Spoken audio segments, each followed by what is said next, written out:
Ainda bem que vocês estão aqui, viu? Ainda bem. Ó, Jesus. Quando não tem aluno, aí o que é que acontece? Aí fica sem estar gravada. Obrigada, viu, por ter me avisado. Só era para ter me avisado desde o começo. Ai, Jesus. Por nada, professor. Muito obrigada, viu? Eu vou explicar aqui, né, um pouquinho. Gente, quem estiver assistindo essa aula, a gravada, né, eu realmente eu estou assumindo aqui, eu me esqueci de iniciar a gravação. A nossa companheira de sala me lembrou, tá? Mas o que eu vim comentando desde o início é a respeito da atuação do pedagogo, que nós possamos ter um embasamento teórico para que a gente possa ampliar o nosso conhecimento científico. Quando a gente fala de conhecimento científico, nós estamos falando, gente, desse conhecimento acadêmico, de ter embasamento teórico, sair do achismo, né? Eu estava dando um exemplo da manga com leite, né? Que até hoje ela é dita como verdade, por muitas pessoas, mas na realidade ela não tem nenhuma comprovação científica de que ela faz mal, né? Foi uma mentira levantada pelos donos de escravos para que eles não fossem prejuízo, né? Porque se eles bebessem leite, né, eles teriam supostamente sérios problemas estomacais comendo a manga, que era um fruto em abundância. Não se come banana de noite, porque se acredita que faz mal, isso não é verdade também. Né? Outra coisa que a gente tem como verdade absoluta, né? A gente tem ideias que são trazidas, né, dos nossos ancestrais, né? E se você lembrar aí de algumas, você pode me interromper, né? E você pode dizer, né? Porque no momento são as duas que eu lembrei agora, né? Mas que não tem nenhuma comprovação científica. A gente tem que sair desse achismo. Vou lembrar aqui, acabei de lembrar de outra, né? O que é que ainda é muito sustentado, né? Que o professor na educação infantil só cuida de criança, né? E que a criança não aprende, só vai para adoecer. A criança realmente ela adoece muito nos seus primeiros anos de vida. Ela melhora lá por volta dos 4 ou 5 anos, né? Onde a sua imunidade ela é fortalecida, até porque ela vai completando cada vez mais o seu quadro vacinal, a criança ela vai ganhando cada vez mais resistência, consequentemente ela vai melhorando. Aí tem muito do achar que a criança ela só desenvolve a sua inteligência quando ela começa a ler e a escrever, e não é verdade. Já foi comprovado cientificamente que nos seus primeiros anos de vida ela dá sinais de desenvolvimento cognitivo. Existe um teórico na educação chamado Vygotsky. Para ele, todo ser humano é dotado de inteligência. Mas aí eu pergunto, o que é que você entende por inteligência? É aquele é aquela capacidade de ler e escrever, é isso? Quando a criança começa a ler e escrever, o fato dela brincar é perca de tempo na educação infantil? Não é verdade, gente. A criança, ela aprende brincando. É a linguagem mais fácil e mais direta para que ela possa se desenvolver. Né? As pessoas dizem, não, ela não vou pagar colégio porque a criança só vai para brincar. Gente, a criança, ela aprende, ela se desenvolve com a socialização, com a rotina em sala de aula. Quem está em sala de aula deve já saber que na educação infantil a criança tem a rotina, a criança é atemporal, ela não tem ideia do que é uma coisa, né? Quando ela começa, quando ela termina, o meio, o fim, ela não tem ideia, né?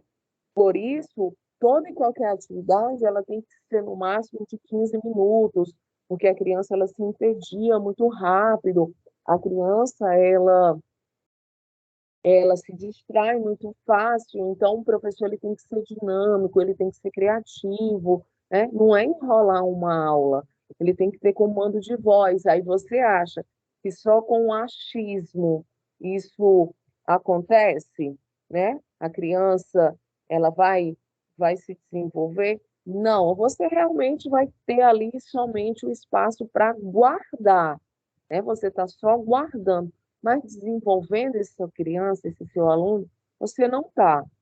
Se alguém quiser fazer alguma pergunta, pode me fazer, tá bom?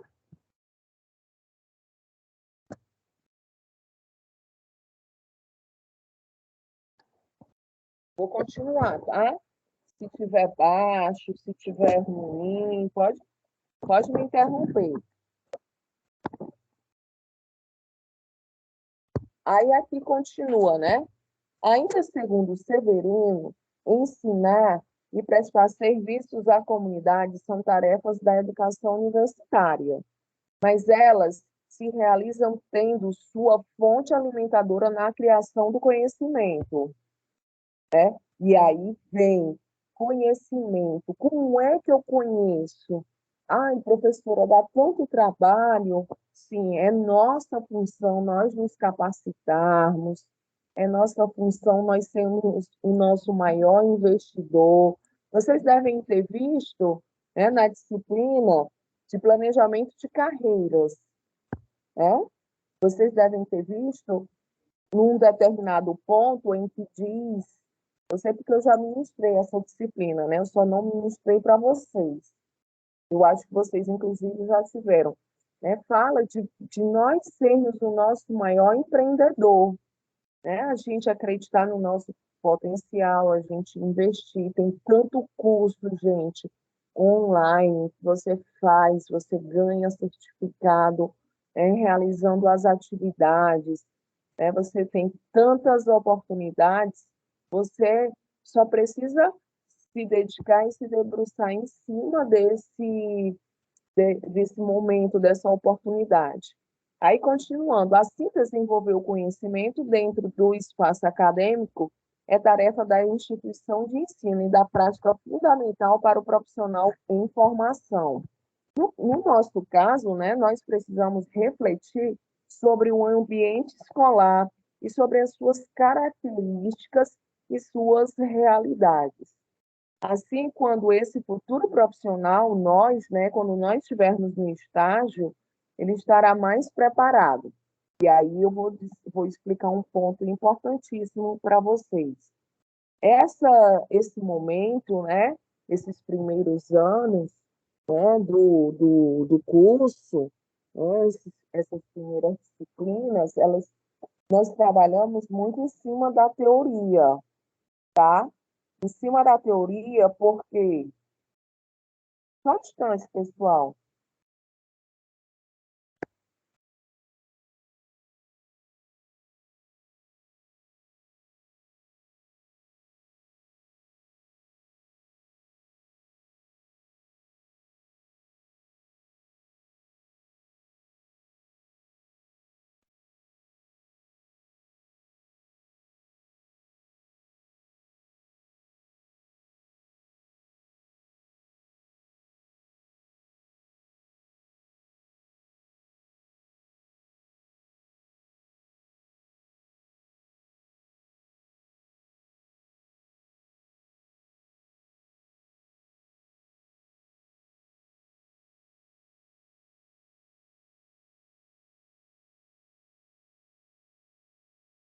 Aí a gente tem aqui, tá?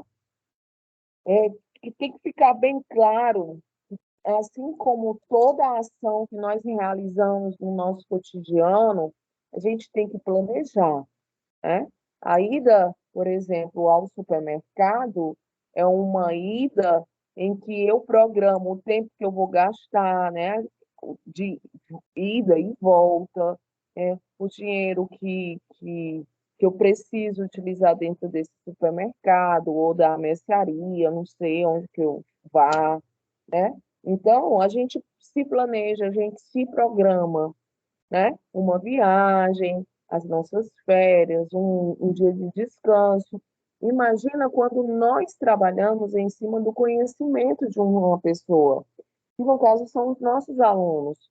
Nós precisamos entender que toda a ação do profissional da educação é uma ação planejada, né? Nós precisamos entender que o professor, atual, ele está continuamente sendo repensada.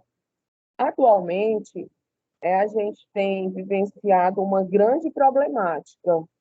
Com a retomada das aulas, os alunos, eles estão com um déficit acadêmico muito grande, né? Crianças que estão atrasadas, crianças que é, estão com um nível, vamos supor, se elas estão no terceiro ano, né, a gente encontra um número significativo de alunos que estão 6 meses, né, atrasados, um ano, estão com problemas de leitura, de interpretação, né, até de socialização. São pessoas que estão com esse prejuízo, né, essas crianças.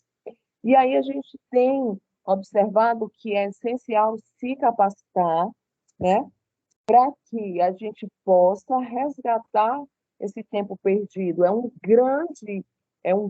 Tem sido um grande desafio, é uma pauta que tem sido muito levantada, né, por conta do momento pandêmico que nós vivenciamos, tá certo?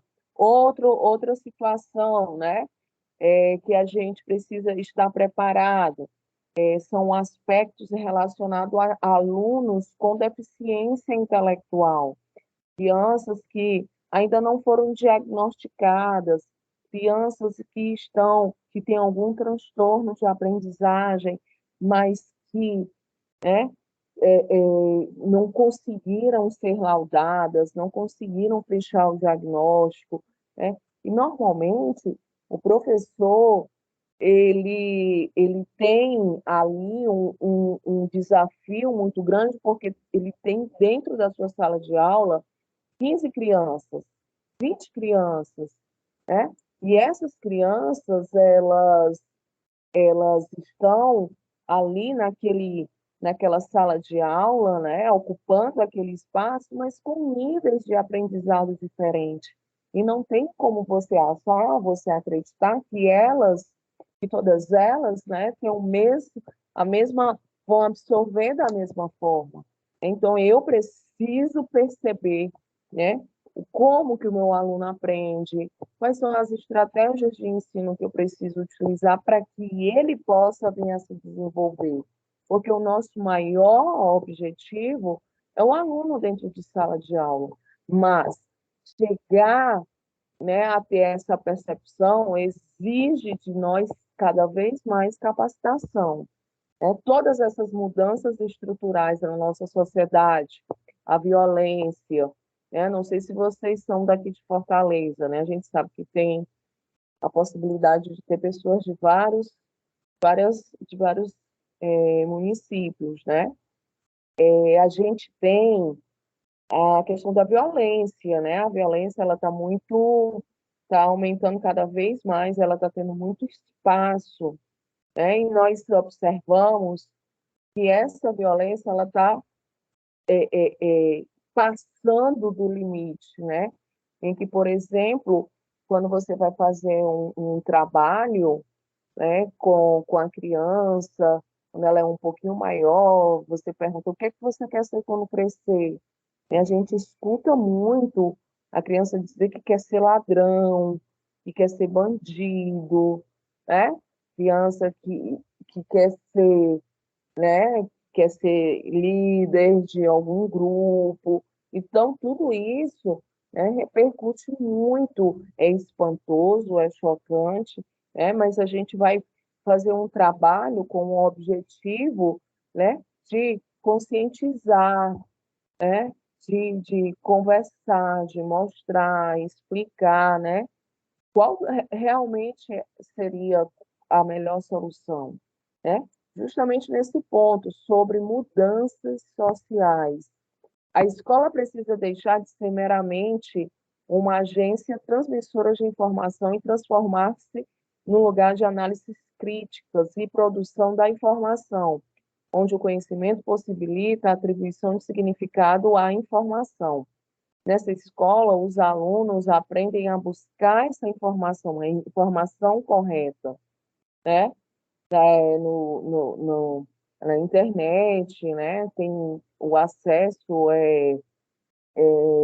fácil, né? Todo mundo bota ali, se ele não sabe escrever, bota ali para falar, o Google capta, né? E aí você já tem ali a resposta daquilo que você está procurando, né? Só que a gente precisa analisar, né? É verdade o que tá chegando até a mim ou o que a gente conhece como fake news, né?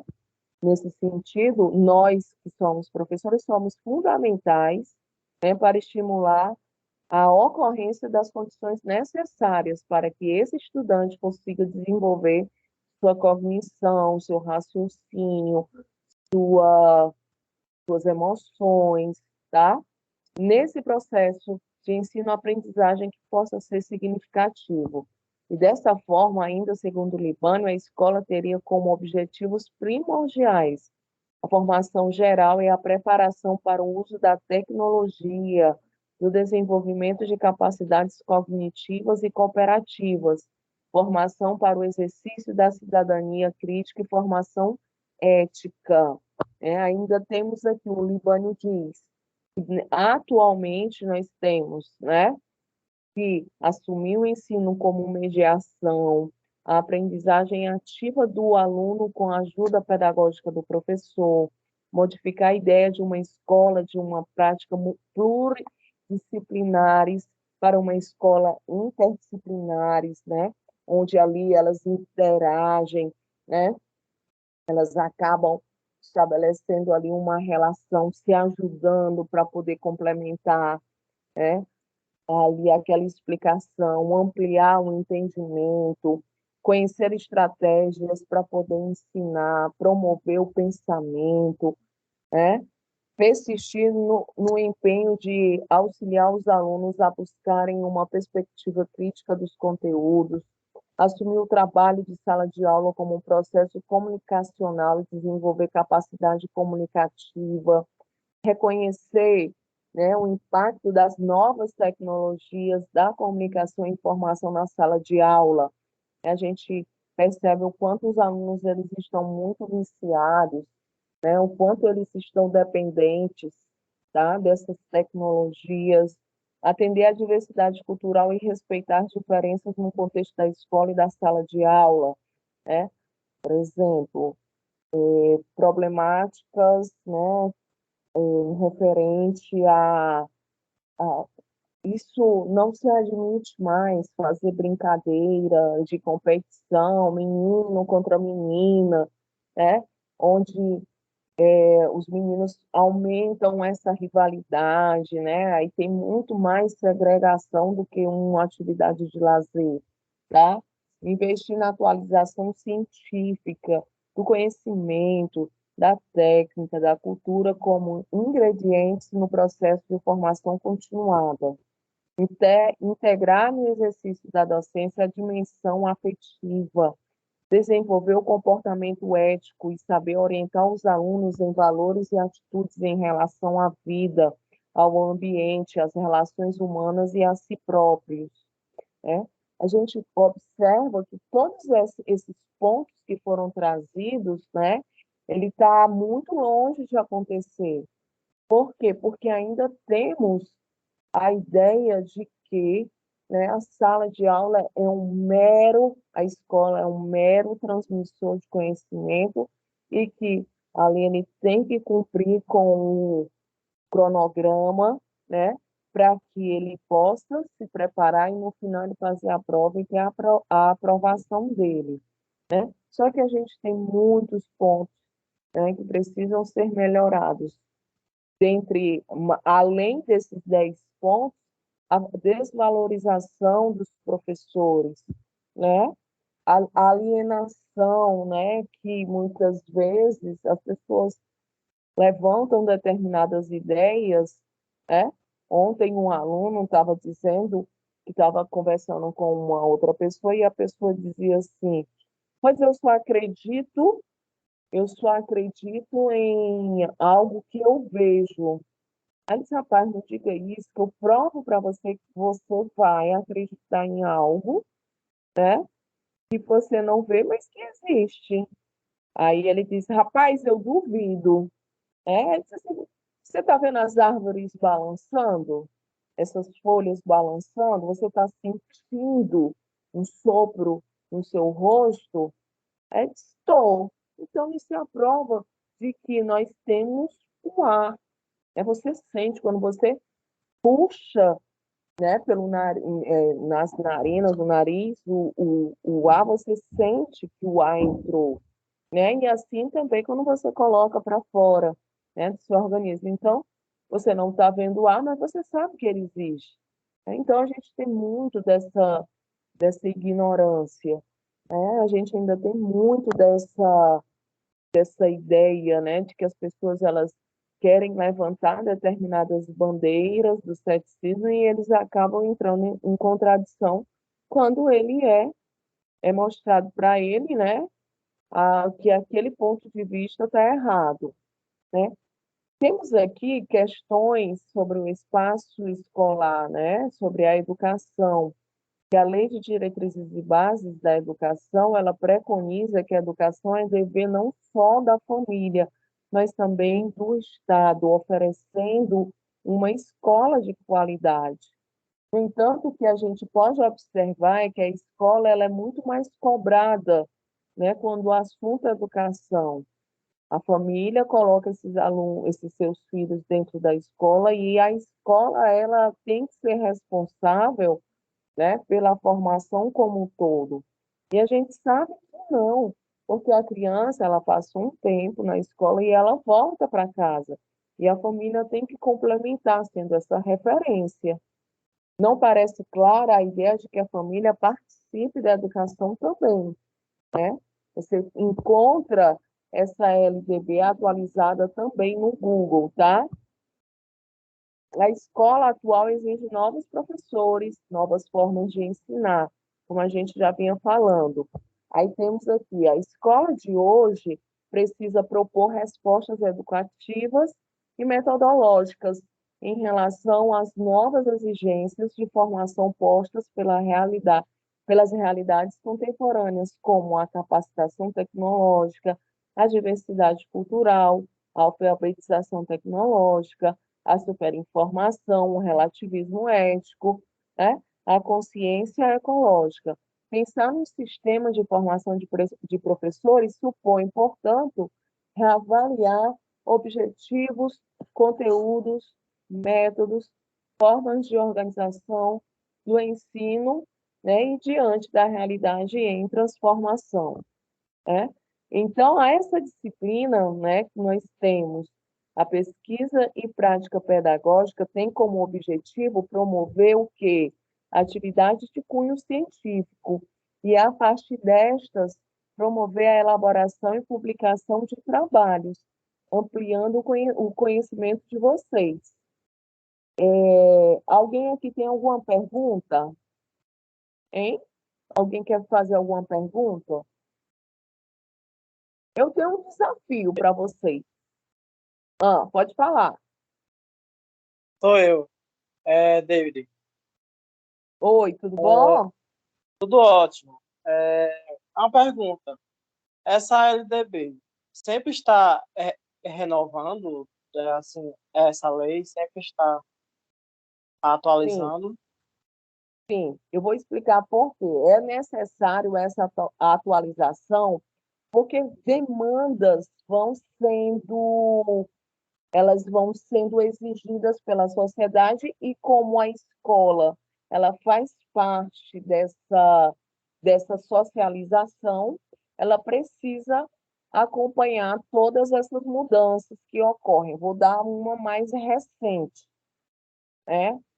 Ela é fresquinha, fresquinha, que é a questão de se trabalhar dentro das escolas, a questão do bullying, né? O bullying de forma generalizada, e a violência contra a criança, contra a mulher. A violência, ela deve ser trabalhada dentro da sala de aula, né? Você levantar questionamentos, porque é nessas horas que a criança manifesta algum tipo de situação conflituosa que ela esteja vivenciando dentro de casa. Então, como tem sido, principalmente depois dessa pandemia, depois dessa retomada, né, se viu que as crianças dentro de casa, não só as crianças, mas as mulheres em si, elas foram muito mais vítimas de violência, a violência doméstica, né? Então, uma das causas, né, um dos motivos pelos quais atualmente, né, e isso foi uma renovação que a LDB trouxe, né, que é justamente se abordado dentro do conteúdo, né, assunto relacionado à violência doméstica. Um outro, né, que entrou nesse